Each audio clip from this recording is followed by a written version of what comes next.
नमस्कार विद्यार्थी मित्रांनो, सर्वांचं स्वागत आहे आपल्या MPSC टाइम्स या यूट्यूब चॅनलमध्ये।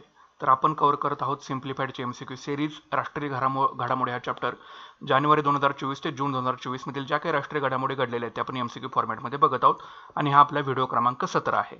तर आता सुरुवात करूया। तर पुढे जाण्याआधी तुम्हाला जर जीके टूडेच्या PDF मराठीमध्ये हवे असेल तर त्याची लिंक तुम्हाला व्हिडिओच्या डिस्क्रिप्शन बॉक्समध्ये दिलेली आहे, जाऊन तुम्ही नक्कीच घ्या, तुम्हाला नक्कीच याचा परीक्षेमध्ये फायदा होईल। तर या व्हिडिओ सेशनमध्ये एकूण 12 प्रश्न असतील। प्रश्न त्याचं उत्तर आणि त्याचं विश्लेषण जे आहे ते आपल्याला व्हिडिओच्या माध्यमातून बघायचं आहे। व्हिडिओला जास्तीत जास्त लाईक करत चला, नक्की शेअर करा, चॅनलवरती नवीन असेल तर नक्की चॅनल आपलं सबस्क्राईब करून घ्या। तर पहिला प्रश्न असा आहे, टाटा पॉवर सोलर सिस्टीमने कोणत्या बँकेसोबत भागीदारी केली आहे आणि याचे मुख्य उद्दिष्ट काय आहे? तर याचे योग्य उत्तर आहे इंडियन बँक सौर रूफटॉपच्या अवलंबास प्रोत्साहन देणे। तर टाटा पॉवर सोलर सिस्टीमने इंडियन बँकेसोबत भागीदारी केली आहे आणि याचे मुख्य उद्दिष्ट आहे सौर रूफटॉपच्या अवलंबास प्रोत्साहन देणे। स्पष्टीकरण बघूया। टाटा पॉवर सोलर सिस्टीमने 23 एप्रिल 2024 रोजी इंडियन बँकेसोबत भागीदारीची घोषणा केली। याचे मुख्य उद्दिष्ट निवासी ग्राहकांमध्ये सौर रूफटॉपचा अवलंब करण्यास प्रोत्साहन देणे आहे। प्रधानमंत्री सूर्यघर मुफ्त बिजली योजनेअंतर्गत 3 किलोवॅट पर्यंतच्या आस्थापनांसाठी तसेच नियमित योजनेअंतर्गत 3 ते 10 किलोवॅट पर्यंतच्या आस्थापनांसाठी वित्त पुरवठा उपाय सुलभ करणे हा भागीदारीचा उद्दिष्ट आहे। ठीक आहे, तर लक्षात ठेवा। तर टाटा पॉवर सोलर सिस्टीमने इंडियन बँकेसोबत भागीदारी केलेली आहे आणि याचं उद्दिष्ट आहे निवासी ग्राहकांमध्ये सौर रूफटॉपचा अवलंब करण्यास प्रोत्साहन देणे।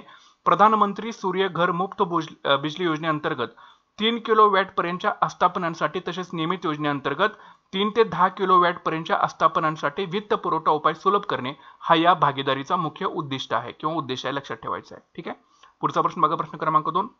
मिलियन मियावाकी प्रकल्पाचे मुख्य उद्दिष्ट काय आहे? तर याचे योग्य उत्तर आहे हवेची गुणवत्ता वाढवणे। लक्षात ठेवा, मिलियन मियावाकी प्रकल्पाचं मुख्य उद्दिष्ट काय? हवेची गुणवत्ता वाढवणे। स्पष्टीकरण बघा, मिलियन मियावाकी प्रकल्प हा भारतातील इस्रायलच्या दूतावासाने शहरी भागात मोठ्या प्रमाणावर वनीकरण करून भारतीय शहरांमध्ये हवेची गुणवत्ता वाढवण्यावर लक्ष केंद्रित करणारा आहे। ठीक आहे, मिलियन मियावाकी हा प्रकल्प भारतातील इस्रायलच्या दूतावासाने शहरी भागात मोठ्या प्रमाणावर वनीकरण करून भारतीय शहरांमध्ये हवेची गुणवत्ता वाढवण्यावर लक्ष केंद्रित करणार आहे। हा उपक्रम जपानी वनस्पती शास्त्रज्ञ अकिरा मियावाकी यांनी विकसित केलेल्या पद्धतींवरती आधारित आहे। हा उपक्रम जपानी वनस्पती शास्त्रज्ञ अकिरा मियावाकी यांनी विकसित केलेल्या पद्धतींवरती आधारित आहे, तर लक्षात ठेवा। पुढचा प्रश्न बघा, प्रश्न क्रमांक 3। शॅम्पेन आदिवासीने 19 एप्रिल 2024 रोजी कुठे मतदान केले? तर याचे योग्य उत्तर आहे ग्रेट निकोबार बेट। तर शॅम्पेन आदिवासीने 19 एप्रिल 2024 रोजी ग्रेट निकोबार या बेटावरती मतदान जे आहे ते केलेलं आहे। स्पष्टीकरण बघा, शॅम्पेन आदिवासी सदस्यांनी 19 एप्रिल 2024 रोजी पहिल्यांदाच मतदान करून निवडणूक प्रक्रियेत भाग घेतला। ते ग्रेट निकोबार बेटावर राहतात आणि त्यांनी अंदमान आणि निकोबार लोकसभा मतदारसंघात मतदान जे आहे ते केलेलं आहे, तर लक्षात ठेवा। ठीक आहे, पुढचा प्रश्न बघूया। इस्कॉन आणि NSDC दरम्यानच्या भागीदारीचा मुख्य उद्दिष्ट काय आहे? तर याचे योग्य जे उत्तर आहे ते आहे आदिवासी आणि वंचित तरुणांना व्यावसायिक प्रशिक्षण देणे। तर इस्कॉन आणि NSDC दरम्यानच्या भागीदारीचा मुख्य उद्दिष्ट आहे आदिवासी आणि वंचित तरुणांना व्यावसायिक प्रशिक्षण देणे। स्पष्टीकरण बघा, इस्कॉन आणि NSDC यांनी संपूर्ण भारतातील आदिवासी आणि वंचित तरुणांना सक्षम करण्यासाठी एक भागीदारी स्थापन केली आहे। या भागीदारीचा उद्दिष्ट उत्तर प्रदेश, महाराष्ट्र, राजस्थान, गुजरात आणि मध्य प्रदेशातील वंचित लोकांना व्यावसायिक प्रशिक्षण देणे अशा स्वरूपाचा आहे। तर इस्कॉन आणि NSDC दरम्यान हा भागीदारी जो आहे हा करार झालेला आहे आणि याचं उद्दिष्ट आहे उत्तर प्रदेश, महाराष्ट्र, राजस्थान, गुजरात आणि मध्य प्रदेशातील वंचित लोकांना व्यावसायिक प्रशिक्षण देणे, लक्षात ठेवा। पुढचा प्रश्न बघूया। AFMS ने IIT संस्थांसोबत कोणत्या प्रकारचा करार केला आहे? तर याचे योग्य उत्तर आहे सहयोगी संशोधन आणि प्रशिक्षण। तर AFMS ने IIT संस्थांसोबत सहयोगी संशोधन आणि प्रशिक्षण संदर्भातला करार जो आहे तो केलेला आहे। तर स्पष्टीकरण बघा, सशस्त्र सेना वैद्यकीय सेवाने म्हणजे AFMS ने 22 एप्रिल 2024 रोजी IIT दिल्ली आणि IIT कानपूर सोबत सहयोगी संशोधन आणि प्रशिक्षणासाठी सामंजस्य करारावरती स्वाक्षरी केलेली आहे। AFMS सशस्त्र सेना वैद्यकीय सेवा या करारात नवनवीन वैद्यकीय उपकरणे विकसित करण्यासाठी संशोधन आणि नाविन्यपूर्ण उपक्रम हाती घेणे आणि सैनिकांना सेवा देणाऱ्या आरोग्यविषयक समस्यांचे निराकरण करण्यावरती लक्ष केंद्रित करणं समाविष्ट आहे। तर निश्चितपणे हा सुद्धा प्रश्न लक्षात ठेवा। पुढचा प्रश्न बघूया। HSC आणि दिल्ली विद्यापीठात कराराची मुख्य बाब काय आहे? तर याचे योग्य जे उत्तर आहे ते आहे धोरणात्मक सहकार्य आणि संयुक्त संशोधन केंद्र. तर HSC आणि दिल्ली विद्यापीठामध्ये कराराचे मुख्य बाब म्हणजे धोरणात्मक सहकार्य आणि संयुक्त संशोधन केंद्र. तर स्पष्टीकरण बघा, रशियातील मॉस्को स्थित the higher school of economics म्हणजे HSC लक्षात ठेवायचं आहे. रशियातील मॉस्को स्थित the higher school of economics म्हणजे HSC आणि दिल्ली विद्यापीठाने धोरणात्मक सहकार्य आणि संयुक्त कृतींवरती एक करार केला. या कराराच्या अंतर्गत एक मोठे संशोधन केंद्र दिल्ली विद्यापीठात जे ते कार्यरत होणार आहे. तर लक्षात ठेवायचं आहे. ठीक आहे. पुढचा प्रश्न बघा, लक्ष्मण तीर्थ नदी कोणत्या राज्यात वाहते? तर याचं योग्य उत्तर आहे कर्नाटक. तर लक्ष्मण तीर्थ नदी जी आहे ती कर्नाटक राज्यामध्ये वाहते. तर स्पष्टीकरण बघा, कर्नाटकमधील लक्ष्मण तीर्थ नदी तीव्र दुष्काळ आणि तीव्र उष्णतेमुळे पूर्णपणे कोरडी पडलेली आहे. ही नदी म्हणजे कुठली नदी? लक्ष्मण तीर्थ नदी ब्रह्मगिरी टेकड्यांमध्ये उगम पावते आणि कावेरी नदीमध्ये विलीन होण्यापूर्वी पूर्वेकडे वाहते. ठीक आहे, म्हणजे ब्रह्मगिरी टेकड्यामध्ये उगम पावते आणि कावेरी नदीमध्ये ती विलीन होण्यापूर्वी ती पूर्वेकडून वाहते. आणि कर्नाटकमध्ये लक्ष्मण तीर्थ नदी आहे ती तीव्र दुष्काळ आणि तीव्र उष्णतेमुळे पूर्णपणे कोरडी पडलेली आहे, त्याच्यामुळे नदी चर्चेत होती. पुढचा प्रश्न बघा, IIT कानपूर आणि BFI दरम्यानच्या भागीदारीचा मुख्य उद्दिष्ट काय आहे? तर याचे योग्य उत्तर आहे ब्लॉकचेन फॉर इम्पॅक्ट फाउंडेशनसाठी धोरणात्मक भागीदारी.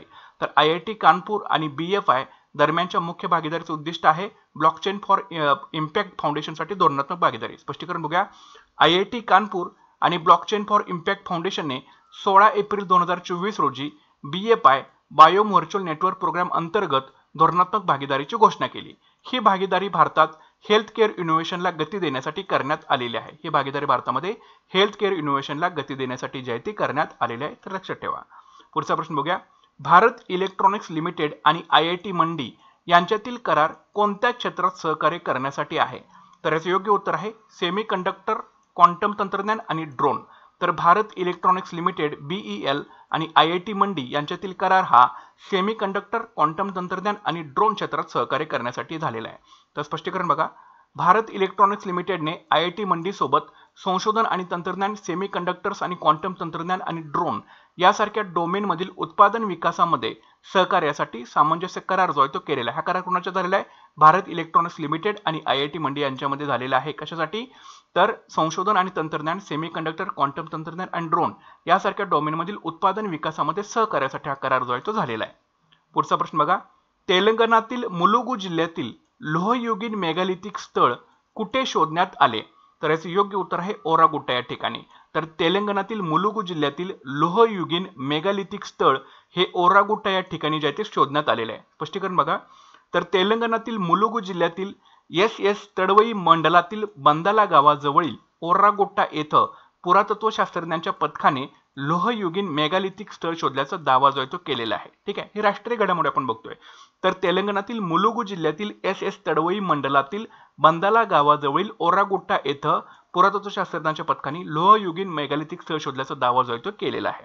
पुढचा प्रश्न बघा, राष्ट्रीय शैक्षणिक धोरण 2020 अंतर्गत NCERTने किती स्थानिक भाषात पूर्व प्राथमिक ते दुसरी पर्यंतचा अभ्यासक्रम जो आहे हा तयार केलेला आहे? तर याचे योग्य उत्तर आहे 54.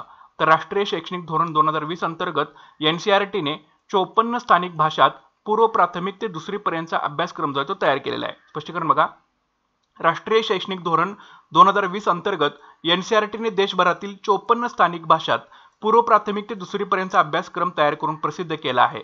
या भाषांमध्ये राज्यातील खानदेशी भाषेचा समावेश आहे. राष्ट्रीय शैक्षणिक धोरण 2020 आणि राष्ट्रीय अभ्यासक्रम आराखडा 2022 मध्ये 3 ते 8 या वयोगटातील मुलांना त्यांच्या मातृभाषा, घरात बोलली जाणारी भाषा, प्रादेशिक भाषेत शिक्षण देण्याची व्यवस्था ही करण्यात आलेली आहे. तर निश्चितपणे हा सुद्धा प्रश्न तुम्ही लक्षात ठेवा.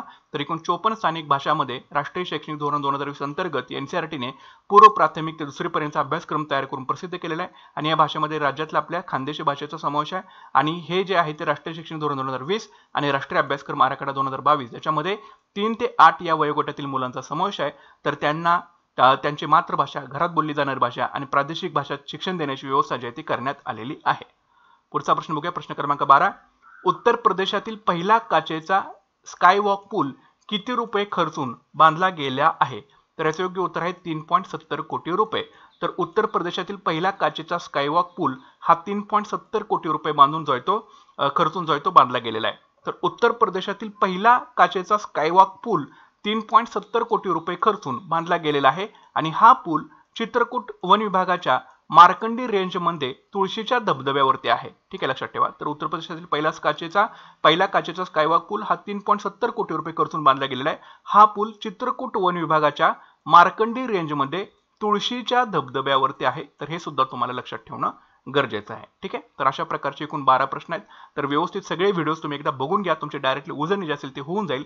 ज्यांना कोणाला ह्या पीडीएफ हव्या असतील त्यांनी नक्कीच ह्या पीडीएफ डिस्क्रिप्शन मध्ये दिलेली आहे, त्याची पीडीएफ तुम्ही घेऊ शकता. आणि ज्यांनी कोणी पीडीएफ घेतलेले आहेत त्यांनी लेक्चर बघता बघता तुमच्या नोटमार्क जे आहे ते करत चला, म्हणजे अजून तुमची उजळणी होऊन जाईल. चालू घडामोडीमध्ये तुमचा चांगला स्कोर हा येऊन जाईल. ठीक आहे, तर नक्कीच आपलं चॅनल जे आहे ते सर्वांनी सबस्क्राईब करून ठेवा. करंट अफेअरची सिरीज, टार्गेट सिरीज सुद्धा चालू आहे, ती सुद्धा डेलीच्या डेली बघत चला, म्हणजे तुम्हाला एक डायरेक्शन सुद्धा मिळून जाईल. आणि नक्कीच आपले व्हिडिओ जास्तीत जास्त लाईक करत चला. तर भेटूया पुढच्या व्हिडिओ सेशनमध्ये. Thanks for watching guys and all the best.